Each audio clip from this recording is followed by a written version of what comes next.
smart meter লগাবলৈ আহিলে ঘৰৰ বাউণ্ডাৰীত খোৱাবলৈ নিদিও স্মাৰ্ট মিটাৰক লৈ মহিলাৰ হুংকাৰ ৰাজ্য জ্বলিছে স্মাৰ্ট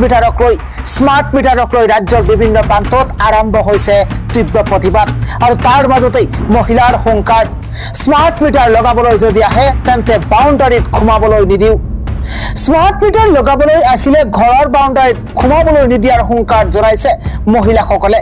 কোনো কাৰণতেই পুৰণি মিটাৰ আঁতৰাব নোৱাৰিব সরকারের বিরুদ্ধে কঠোর হয়ে পড়েছে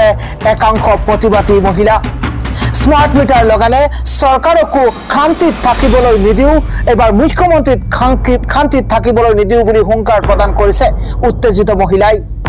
স্মার্ট মিটার লগালে সরকারকো শান্তিত থাকিবলৈ নিদিয়ার হুংকার প্রদান করেছে উত্তেজিত জনতাই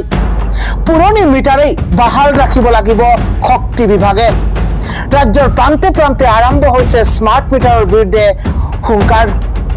৩০ শতাধিক মহিলাই প্রতিবাদ সাব্যস্ত করেছে রাষ্ট্রীয় ঘাইপথক স্তব্ধ করে পেলাইছে প্রতিবাদী জনতাই চক্রমুখীয়ার সন্মুখতে সরকারের বিরুদ্ধে ক্ষোভ উজারিছে প্রতিবাদকারী জনতাই